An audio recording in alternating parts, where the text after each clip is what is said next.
Right, good morning, guys. It's the bait I rolled yesterday, the bloody pineapple. I've got up this. It's the first time I've rolled bloody pineapple with this new base mix. I've rolled other fruit base with it, and they've tended to. I've glugged them after. I've had to glug them after because the smell of the anchovy and sardine fish, the fish meal I'm using now instead of the semolina. It's overshadowing every other flavour really, apart from the bloodworm. You can can't. The bloodworm will still leak off attraction because it's got liquid bloodworm in there, and when you drop a bait in it, sometimes you can actually see it looks like the bait's bleeding. So it's still leaking off that bloodworm attraction. What I've done this morning is I thought it's a confidence thing. This, by the way, there's no scientific proof behind anything that I'm saying here. All I'm saying is it's a confidence thing with me. Pineapple, a fish never comes across a pineapple, not unless it lives in Bahamas. So there's got to be something in it, in pineapple. And when I say that, I mean terpenes wise. Terpenes are the aromas and the taste that you're getting off stuff. So there's got to be something in pineapple and tutti frutti and other baits that carp like. And it reminds them of something. Otherwise, it would just be alien to them. I mean, if you pull a brick out of a pond and you smell it, it's got a smell to it. It smells of something. It doesn't. They don't always smell nice. Sometimes they'll just smell a silty smell to them. So everything's got a smell, but a carp will never come across a pineapple or a tutti frutti or anything like that. But what I've noticed, I taste every bait I roll. Every single bait I roll, I taste. And what I've noticed is the bloodworm that I've been getting from a pretty big company. It's sweet to the taste. It is sweet. So that's the only thing that I can think is that it's the sweetness of it, and it's the sweetness from bloodworm. And I think it's the reason that pineapple goes so well with bloodworm is that sweet aspect. Is to getting the smell of the pineapple. But they're also getting the smell of the bloodworm as well, and perhaps it's a confusing factor with them is they don't know what it is, so they take it in to taste it, and then think, oh, I did taste the bloodworm, so they continue feeding on it then, and then it just becomes a natural thing of every time you put bait in, they know it's a food source over a matter of time. But let's not forget, fish ain't that clever. I don't care what anybody says. They don't swim around with a book reading stuff. If they were that clever, they'd never ever get caught. Now, some fish go missing, and I think that's nothing to do with cleverness. I think it's more to do with that it is the wary aspect of that carp. It's very wary, and it will hang away from the group. It's just a bit like in a school playground. You'll get 100 kids that'll all play together, and you'll get a couple of kids that'll hang off from that crowd of kids. You'll get kids that hang off in background. Nah, they're not. It's not because they're being bullied. It's not because any other thing like that. It's because they probably don't like large groups of people. And not only that, it's how many times have I seen carp get caught and then other fish come in while you're actually playing that fish and they're feeding it. I'm convinced that they know that the wiser fish it's the reason I always bait off a main baited spot. I bait a main baited spot, and then I'll bait away from it, and then down that side as well, and even all the way around it. But then it's got a big baited spot. And what I'm doing is it's a kind of a road of bait leading to a mass of a bait at a roundabout. So that's what I'm trying to achieve when I'm baiting. Now that's the only thing I can think that they're just like them kids that are hanging off from that group, and they're watching to see what happens. Nah, it's I definitely think that may be the case, you know, honestly, I really do. And then the other thing as well is, why has it took 5 weeks for them bigger fish to come in? Now, perhaps under the cover of darkness, when I can't see, they're coming in and they're feeding their nuts off.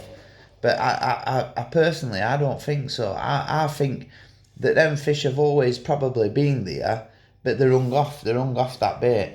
They're just off the edge of it, and they're taking them small. It's sometimes why if you fish a bait off a baited area, you'll have a bigger fish. You'll have a bigger fish. I do it often at Langworth. I'd put 3 kilo bait out, and then I'll fish a bait just off it, and it always results in bigger fish. Always results in bigger fish.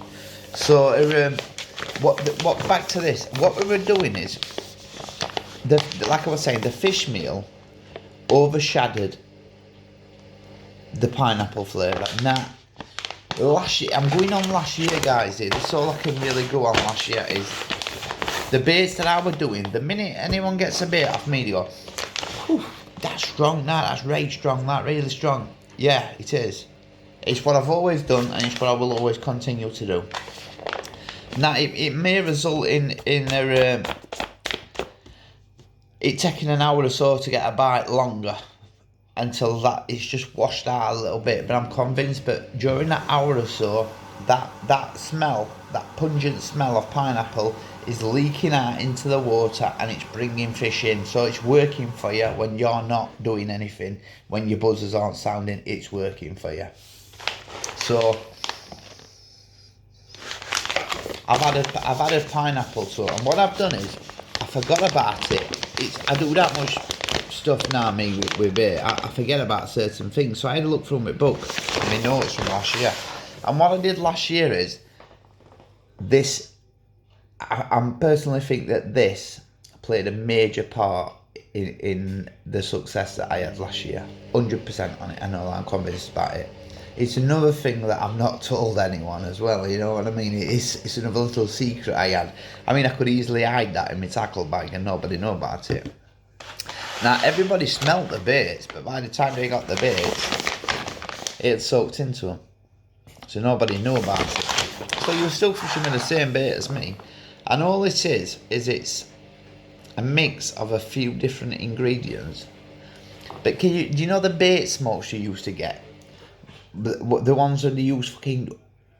Sorry, the ones that they use a drain cleaner in it. Wrong. Don't ever do that. To catch a fish, putting drain cleaner in a pond. Wrong, mate. Honestly, wrong. So what I come up with is this. Now, it's a bait smoke. A pineapple bait smoke. I forgot all about it. I'm well happy, honestly. I should read my book more often. It's become a book. I should read it more often, honestly. Definite.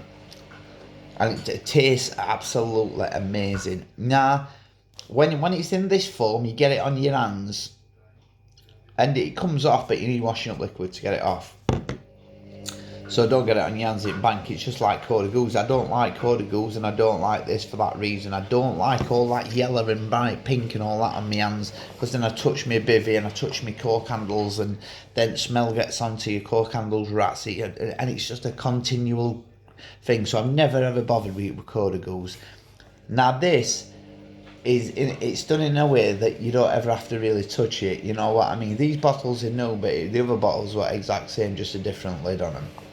So all I've done is I've given them a coating, a very light coating as well. You know what I mean? That bottle was not full. It was up to about just up to that lip there.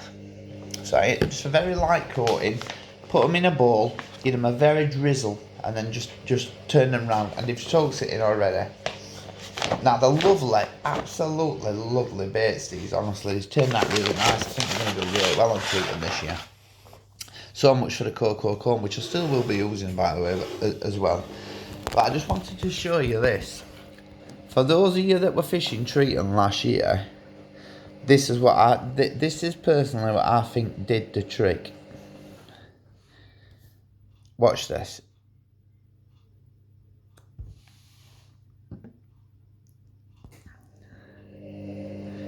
Have you noticed it does not float?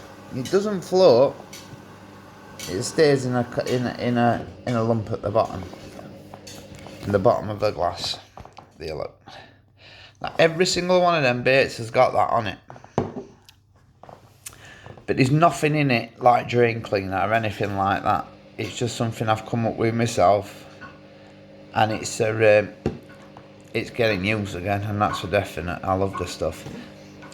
So when you put the baits in the water, the baits have all got that in. So you're leaving. That's the attraction that is leaking out of them, and it doesn't. Even when the water's moved around a little bit, the water tastes nice now. It's you can see it there. Look, it still wants to hug the bottom.